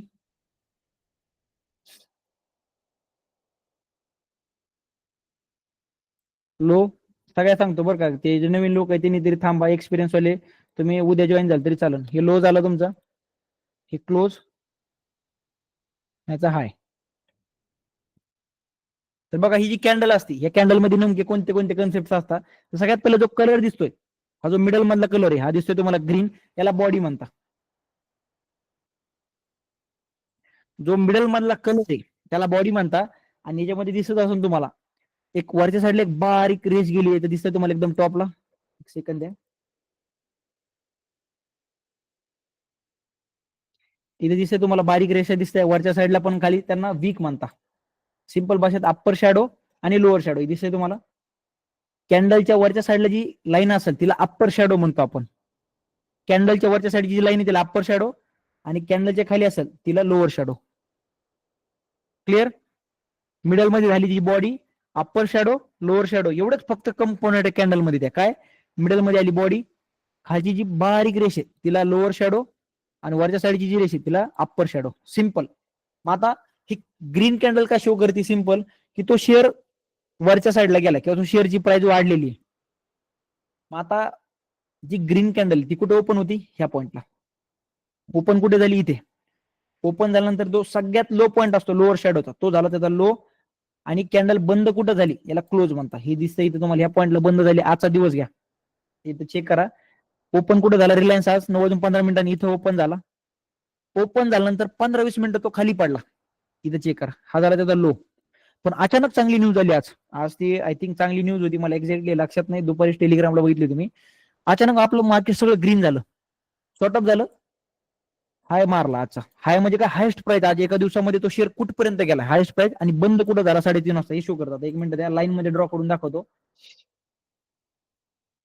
आता समजून तुम्हाला इथं. हे बघा, मॉर्निंगला शेअर इथे ओपन झाला, ह्या पॉईंटला ओपन झाला तो शेअर, या पॉईंटला ओपन झाला. ओपन झाल्यानंतर थोडासा त्यामध्ये फॉल आला. तो किती वाजता, एक 9:15 वाजता शेअर ओपन झाला, 100 रुपयाच्या आसपास ओपन झाला. 100 रुपयाला ओपन झाल्यानंतर बॅड न्यूज आहे सध्या. असं एक्झाम्पल घ्या, पहिले अर्ध्या तासामध्ये बॅड न्यूज होती की ट्रम्पनं ट्विट टाकलं की यार नाही, वॉर वापस एकदा स्टार्ट झालाय. असंच मजाक मजाक मध्ये तिने ट्विटर मध्ये टाकून दिले ट्विट, की वॉर सिच्युएशन स्टार्ट झाली. आपलं इंडियन मार्केट खाली पडलं, शेअर्स पण खाली पडत आहे. पहिले अर्ध्या तासामध्ये 9:15 ते 9:45 मध्ये काय झाला, तो स्टॉक कुठे 100 रुपयावरनं कुठे आला, तो 90 रुपयाला आला. पण नंतर थोड्या वेळाने वापस ट्विट डिलीट केला आणि वापस म्हणे नाही आता मला पीस पाहिजे, म्हणजे काय, शांतता पाहिजे. त्यानंतर असं खतरनाक शूटअप झालं, तो शेअर म्हणा किंवा मार्केट ओव्हरऑल कुठे गेला, तो समजा 3 वाजून समजा एक्झाम्पल घ्या, 3 वाजेपर्यंत कुठे गेला, तो 200 रुपयाला सरळ. ओपन कुठे झाला, तो 100 रुपयाला शेअर ओपन झाला. त्यानंतर कुठपर्यंत गेला, तो खाली पडला, 90 पर्यंत पडला. पण त्यानंतर चांगली न्यूज आली, सरळ 200 रुपयाला टच झाला. पण मार्केट बंद व्हायच्या पहिले थोडंफार तुम्हाला माहिती निगोशिएशन होत राहतं. कुणी कुणी ज्यांनी प्रॉफिट केले, 90 वरनं 100ला, 90 वरनं 200ला गेलाय, प्रॉफिट बुक करणार ना लोक, म्हणजे काय, पैसा काढून घेणार. मग तो वापस कुठं आला, एंड ऑफ द डे इथं किती, 170 रुपयाला. आता इथून खरा खेळ स्टार्ट होतो. ओपन कुठं झाला, तो 100 रुपयाला ओपन झाला. त्यानंतर त्या दिवशी म्हणजे त्या 9:15 ते 3:30 मध्ये तो लोएस्ट प्राइसला कोणत्या गेलता, इथपर्यंत गेलता. हा झाला त्या दिवशीचा लो. त्या दिवशीची हायेस्ट प्राइस किती, म्हणजे त्या दिवशी सगळ्यात हाय प्राइसला कोणत्या गेला, 200 रुपयाला गेला. हा इथं हाय. आणि बंद किती होईल, 3:30 वाजता मार्केट बंद होतं, तर मग त्या दिवशी तो किती रुपयाला बंद झाला, हे झालं तिथं क्लोज. कॅन्डल कशी दिसेल तुमची, कॅन्डल कशी दिसेल, कलर. जे नवीन लोक ते पार्टिसिपेट करा बरं का. ती कॅन्डल अशी दिसेल तुमची. ओपन इथे लो झाला, हा, ही झाली लोअर शॅडो, ही लोअर शॅडो झाली, ही अप्पर शॅडो झाली. हे झालं ओपनिंग प्राइस, ही लो प्राइस झाली, ही हाय प्राइस झाली, आणि ही क्लोज झालं. क्लिअर. ग्रीन कॅन्डल काय शो करते, शेअर मध्ये विकणाऱ्याची स्ट्रेंथ जास्त आहे, तो शेअर खालच्या साईडवरनं वरी गेलाय. सिंपल. आता बघा इथं,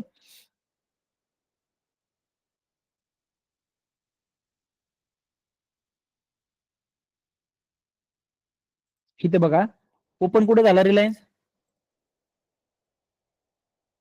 ओपन ह्या पॉइंटला झाला.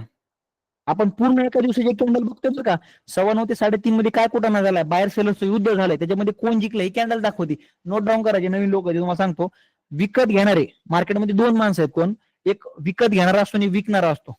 या दोघांमध्ये एनी टाइम युद्ध चालू असतं आणि त्या युद्धामध्ये जो जिंकतो त्यानुसार त्या कॅन्डलचा कलर ठरवला जातो. समजा विकत घेणारे लोक जिंकले तर मग ग्रीन कलर, विकणारे लोक जिंकले तर मग रेड कलर, म्हणजे सेलर जिंकले तर मग रेड कलर, असं सिंपल आहे. ओपन कुठे झाली ग्रीन कॅन्डल, ह्या पॉईंटला ओपन झाली.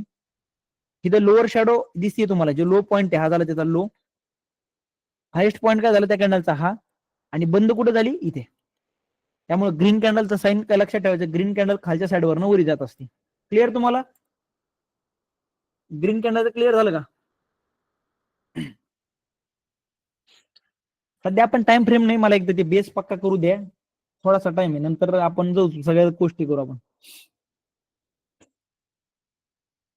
टाइम फ्रेम इम्पॉर्टंट पण सांगू की राव आता, डेली टाइम फ्रेमवर बघा सध्या, नंतर सांगतो तुम्हाला पुढचं कसं काय. ग्रीन कॅन्डल काय शो करते अगेन सांगतोय, विकत घेणारे जिंकले त्या कॅन्डल मध्ये. आणि इथं बघा ब्रोकरच्या टर्मिनल मध्ये तुम्हाला एक ऑप्शन असतं टाइम फ्रेम सिलेक्ट करायची, दिसतं तुम्हाला रिलायन्स नावाच्या बाजूला, 1 डे, 1 मिनिट, 1 आवर, 3 आवर, 1 डे, 1 वीक. आता आपण सध्या कशावर बघितलं, एका दिवसाची एक कॅन्डल बघितली, पूर्ण एका दिवसामध्ये जे युद्ध झालं त्यामध्ये कोण जिंकलं हे पूर्ण एक कॅन्डल दाखवते तुम्हाला. 1 डे म्हणजे किती, पूर्ण एका दिवसाची एक कॅन्डल. पण त्याच ठिकाणी जर तुम्ही 5 मिनिटाचं सिलेक्ट करताय, आता इथून पुढे खरा खेळ स्टार्ट होतो. 5 मिनिटाची एक कॅन्डल असेल म्हणजे विचार करा, एक सेकंद द्या,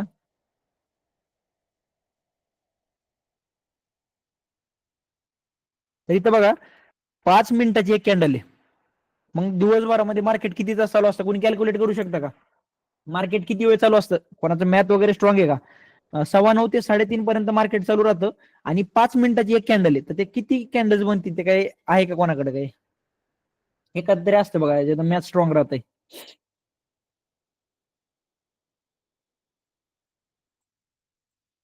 आहे का एक जण,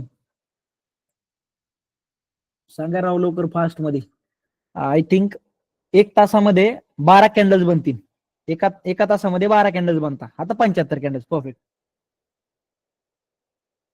किती, जवळपास तुम्हाला एका तासामध्ये 12 कॅन्डल्स, आणि ओव्हरऑल दिवसामध्ये काय असेल ते 75 कॅन्डल्स तुम्ही तिथे बघायला भेटतील तुम्हाला. मग ही एक कॅन्डल 5 मिनिटाची, 5 मिनिटामध्ये जी युद्ध झाली ते तुम्हाला दाखवते. आता बघा इथं, हे बघा 5 मिनिटाची एक कॅन्डल आहे, ही पूर्ण बुलिश कॅन्डल आहे. या कॅन्डलला ना बॉटम आहे ना अप साईडला शॅडो, म्हणजे काय याच्यामध्ये बायर्सना फुल स्ट्रेंथ मध्ये बाजी मारलेली, फुल याच्यामध्ये बायर्सनं फुल कंट्रोल घेतलेला आहे. बायर्स तुम्हाला काय दाखवून दिलंय की आता हा शेअर खाली यायच्या मार्गावर नाही, इकडनं तो सरळ रॉकेट होणार आहे. ग्रीन कॅन्डल दाखवती विकत घेण्याची स्ट्रेंथ, आणि रेड कॅन्डल दाखवते विकण्याची. आता रेड कॅन्डल मध्ये जाऊ आपण, काही नाही, याच्या अपोजिट असतं फक्त.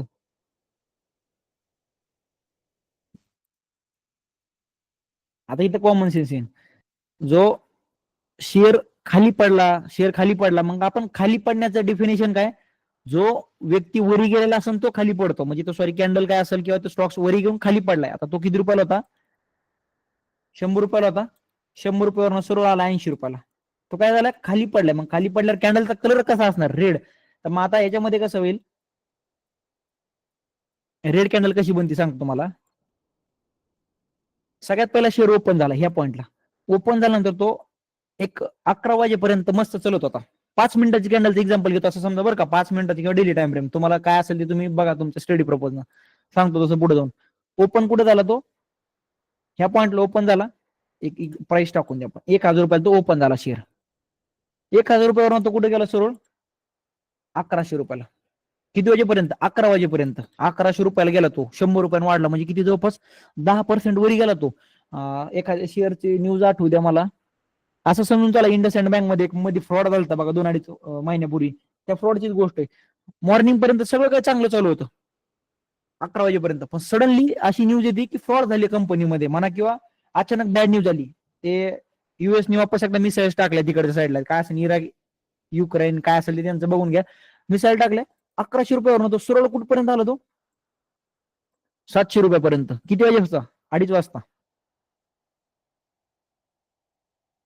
11 वाजल्यापासून 2:30 वाजेपर्यंत फुल 700 रुपयाला पडत पडत पडत तो 400 रुपये खाली आला. पण मार्केट बंद व्हायच्या पहिले तो शेअर थोडासा स्टेबल झाला. कुठं बंद झाला तो 800ला. ओपन कुठे झाला तो 1,000 रुपयाला, गेला कुठं तो 1100 रुपयाला. आणि 1100 नंतर 11 वाजता जी काय बॅड न्यूज झाली सर्व क्रॅश होत होत कुठे गेलं गाडी वाजेपर्यंत 700 रुपयाला, म्हणजे 400 जवळपास 400 पॉईंट खाली पडला. पण एक मार्केट बंद व्हायच्या पहिले तुम्हाला माहिती आहे थोडंफार निगोसिएशन होत राहतं. भरपूर जण प्रॉफिट मध्ये असतात, त्यांचं प्रॉफिट बुक करता, कोणी कोणी विकताय, कोणी विकत घ्या, त्यामुळे काय होतं तो शेअर थोडासा खालीवरी होत राहतो. मग तो बंद कुठं झाला 800 रुपयाला. मग कॅन्डल कशी दिसेल इथं, ओपन कुठे झाला इथे ओपन झाला, तो ओपन झाल्यानंतर तो कुठपर्यंत गेला 1100, पण सडनली फॉल झाल्यामुळे तो कुठं बंद झालाय 800. कॅन्डल कशी दिसेल ती रेड, ही झाली तुमची ओपनिंग प्राइस रेड कॅन्डलची, हा झाला त्या कॅन्डलचा हाय, ही झाली त्याची क्लोजिंग प्राइस, आणि हा झाला त्याचा लो त्या दिवशीचा. लो म्हणजे काय, एकदम कमीत कमी प्राइसला कुठे गेलता तो त्या दिवशी, हे झालं त्या कॅन्डलचा लो. याच्यामध्ये पण सेम त्याची, याच्यामध्ये मिडल असती बॉडी, हे झाली त्याची अप्पर शॅडो आणि ही झाली त्याची लोअर शॅडो. आणि रेड कॅन्डल काय दाखवती की तो शेअर खाली पडलाय, पण खाली कुठनं पडलाय वरच्या साईडवरनं. आता मग बघायचा नजर कसा असं ना, आता समजा आपण चार्ट ओपन करतो का त्या टायमाला हे क्लिअर झालं, ही ग्रीन कॅन्डल कुठे ओपन झाली इथं, क्लोज कुठे झाली इथं, ओपन कुठे झाली इथं, क्लोज झाली इथं. मग रेड कॅन्डलचा अपोजिट आहे, त्या रेड कॅन्डल कुठे ओपन होती वरच्या साईडला, इथं ओपन झाली रेड कॅन्डल. आता एक मिनिट झूम करतो याला, ओपन कुठे झाली रेड कॅन्डल ह्या पॉइंटला ओपन झाली. ओपन झाल्यानंतर तुम्हाला दिसते का वरच्या साईडला थोडीशी अप्पर शॅडो आली, याचा अर्थ काय, ट्राय केलं, विकत घेणाऱ्या लोकांनी ट्राय केलं की हा शेअर वरी गेला पाहिजे, पण अचानक बॅड न्यूज आल्यामुळे म्हणा किंवा काहीतरी मार्केट सेंटिमेंट चेंज झाल्यामुळे तो स्टॉक सर्व क्रॅश झाला आणि एकदम बॉटमला बंद झाला, तो इथं इथं क्लोज झाला. रेड कॅन्डलची डेफिनेशन काय सांगते, रेड कॅन्डल ओपन होत असते इथं आणि क्लोज करत असते खाली. आता मग जेव्हा आपण चार्ट बघतो का, तो आपला सगळा नजरिया चेंज होऊन जाणार. आता लगेच तुमच्या समोर सगळं पिक्चर क्लिअर होऊन, जे नवीन लोक आहेत का ज्यांना काही माहित नाही, ग्रीन कॅन्डल कुठे ओपन होती इथे, बंद होती इथं. रेड कॅन्डल कुठे ओपन होती इथं, बंद होती खाली. ग्रीन कॅन्डल त्याच्या अपोजिट, ग्रीन कॅन्डल इथं ओपन होती, बंद इथं. एकदम इझी, ओपन इथं बंद इथं, एकदम इझी. ग्रीन कॅन्डल दाखवतो तुम्हाला विकत घेणाऱ्याची स्ट्रेंथ, रेड कॅन्डल दाखवते विकणाऱ्याची स्ट्रेंथ. एवढ्याच गोष्टी आहेत फक्त, याच्या पलीकडे काहीच नाही, ते एकदम इझी. क्लिअर का?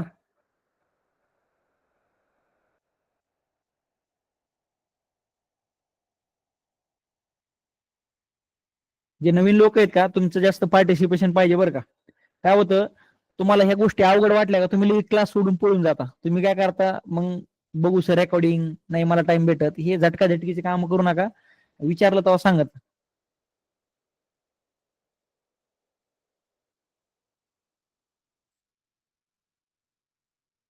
क्लिअर. आणि नवीन लोकांना एक रिक्वेस्ट आहे, रेकॉर्डिंग तुम्ही 2 वेळा बघा, 3 वेळा बघा, 4 वेळा बघा, 5 वेळा बघा, काय होऊन जाईल, क्लिअरिटी भेटून जाईल. आणि घरी जाऊन प्रॅक्टिस करा. आता टाइम भेटला ना, आता समजा क्लास बंद झाला 10:30ला, अर्धा तास का ना चार्ट ओपन करा आणि लगेच टपाटप असं ते काय असेल ते लॅपटॉप वगैरे ओपन करा आणि त्यावर लगेच जाऊन चार्ट बघा सुरू करा. काय होऊन जातं, इम्प्लिमेंट लगेच होऊन जातं. काहीतरी ऐकणं आणि लगेच इम्प्लिमेंट करणं, हे ऍटिट्यूड क्लिअर करतो तुमचा. नेमकं पाहिजे काय, प्रॅक्टिस कशावर करायची, प्रॅक्टिस तुम्ही लॅपटॉप हे काय तुमचं ब्रोकरचं टर्मिनल आहे, त्या ब्रोकरच्या टर्मिनल जाऊन तुम्ही चार्ट बघू शकता ना, हे काय अशी चार्ट राहतंय, ह्याच्यावर जाऊन फक्त प्रॅक्टिस करायचं तुम्हाला. हे कॅन्डल्स बघा अशा, फक्त सध्या कॅन्डल्स बघा. उद्या सांगतो, उद्या पण इम्पॉर्टंट कन्सेप्ट आहे, मग उद्यापासून खरी प्रॅक्टिस स्टार्ट होईल. आज फक्त हे ब्रोकरचं टर्मिनल असन, हे ईटीएफ काय असतं, हे ऑर्डर कशा असतं, हे घरी जाऊन फक्त एकदा 5-10 मिनिटं त्यासाठी टाइम काढा फक्त. ट्रेडिंग व्ह्यू वगैरे नाही, ब्रोकरचा टर्मिनल यूज करा. उद्या काय असणार ते उद्याच सांगतो. उद्या काय असेल ते उद्याच कळवतो मी तुम्हाला. हा करा, गो चार्टिंग करा, काय असेल ते बिंदास करा, फक्त प्रॅक्टिस करा. प्रत्येकाचा नजर वेगवेगळा आहे, तुम्ही तुमच्या पर्यंत बघा काय आवडतं काय नाही, ते तुमचं फक्त प्रॅक्टिस करणं गरजेचं आहे. मग ते बाकी कशी करता येते तुमच्यावर डिपेंड आहे. तुमच्याकडे हाय मोठी टेक्नॉलॉजी असेल तर त्या टेक्नॉलॉजीने करा, बाकीचे अल्गो असतील तुमच्याकडे मोठे 4-5 जण बसवले असतील त्यांनी करा, काही प्रॉब्लेम नाही मला. फक्त करणं गरजेचं आहे. चालेल, क्लिअर. टेक्निकल अनालिसिस हेच काय स्टार्ट झालं आपलं. टेक्निकल अनालिसिस हे स्टार्ट झाले, कॅन्डलस्टिक एक पार्ट आहे त्याचा. टेक्निकल अनालिसिसचा पार्ट काय, हे कॅन्डलस्टिक. उद्यापासून सगळ्या गोष्टी क्लिअर होत चालणार तुमच्या. येस, इंट्राडेला फक्त लार्ज कॅप. आपल्याला क्वांटिटी घेणं विकणं चार्ट मध्ये क्लिअरिटी म्हणजे लार्ज कॅपच. मग आपण पुढे बघू, तुम्हाला सगळ्याची स्ट्रॅटेजी सांगतो, सगळ्याची कन्सेप्ट सांगतो. फक्त मिस करू नका कोणता क्लास. काय होतं ना, आपण फ्लो मध्ये 2 दिवस येतो, तिसऱ्या दिवशी लगेच सुट्टी, चौथ्या दिवशी सुट्टी, 5व्या दिवशी बघू, मग तिने काय होतं, लिंक तुटती. आणि लिंक तुटली का मग इंटरेस्ट उडून जायला टाइम लागत नाही. मी तुम्हाला सांगतो ना, आपली जर लिंक तुटली का आपल्याला इंटरेस्ट राहत नाही. त्यामुळे ट्राय करा कोणत्या दिवशी सुट्टी नाही मारायची. असा ऍटिट्यूड ठेवू नका, सर मला सगळी दुनिया येते, फक्त मला तुमची स्टडी शिकायची, तरी पण जॉईन करा. चला, मेडिटेशन कुणी आज ट्राय केलं का नाही? मेडिटेशन वगैरे ट्राय केलं का नाही आज कुणी? मला एकदा मला खरं इमानदारी सांगा बरं का. उगा गोळ्या मारू नका इथं, सर मी केलंय नाही केलंय. रोज करताय वेल एंड गुड, मग तर किती भारी गोष्ट आहे. यस.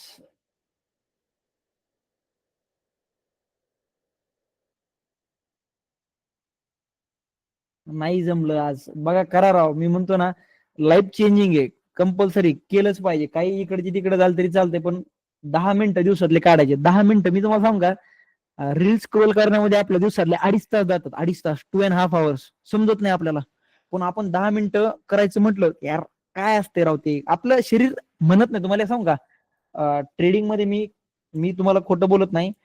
माझ्यासोबत जेवढे जण सध्या काम करत आहे, माझ्यासोबत भरपूर जण आहेत, माझे भाऊ पण आहेत, मित्र पण आहेत, ट्रेडिंग बद्दल आहेत. मी सगळेजण आम्ही एका ठिकाणी बसतो, संध्याकाळ टाइम भेटला, सकाळ टाइम भेटला, कमीत कमी 15 मिनिटाचं मेडिटेशन करतो आम्ही. ह्याच्यामध्ये कसली लाज वाटणे गोष्ट नाही, पूर्ण लाईफ चेंज होते या गोष्टीनी, मेडिटेशन. फक्त 10-15 मिनिटं काढायला काहीच टाइम लागत नाही, काहीच नाही वेळ लागत. मी तर म्हणतो संध्याकाळी करा, दुपारी करा, ज्या टायमाला टाइम भेटेल त्या टायमाला करा. कंपल्सरी नाही की सकाळीच करणं. टाइम भेटला, तुम्हाला वाटतंय दुपारी रील स्क्रोल करूस तर रील स्क्रोल करूस तर एक काम करतो मी आता, ते कार्यकर्ता म्हटलं एकदा बघूच आपण मेडिटेशनने काय माझ्या लाईफ मध्ये चेंज होतं, करून बघा एकदा. तुम्हाला नंतर सांगता, जेव्हा 2-3 महिन्यानंतर तुम्हाला समजेल की यार पूर्ण बघण्याचा नजरिया, पूर्ण माइंडवर कंट्रोल येणं, या सगळ्या गोष्टी होऊन जातील तुमच्या मेडिटेशनमुळे.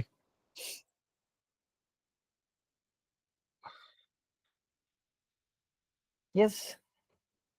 45 मिनिटं करता, वा. माझं पण टार्गेट आहे 45 मिनिटापर्यंत रीच करायचं कोणत्या हालतीमध्ये. पण सध्या काय ना, पॉसिबलच होत नाही, भरपूर साऱ्या गोष्टी मागे राहता, इकडं पळ तिकडं पळ. कमीत कमी 15 मिनिटं तरी काढायची दिवसातलं. आणि ब्रोकरचा चार्ट सेम आहे का? येस, ब्रोकरचा आणि त्याचा चार्ट सेम असतो.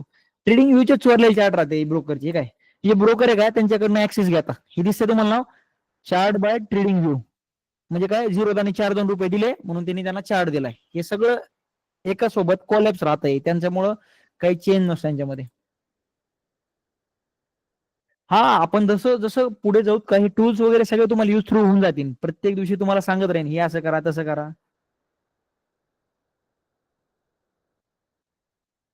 मेडिटेशन 10 डेजला गेलो होतो सुरू करावं ना, आता सुरू करा, काही इश्यू नाही.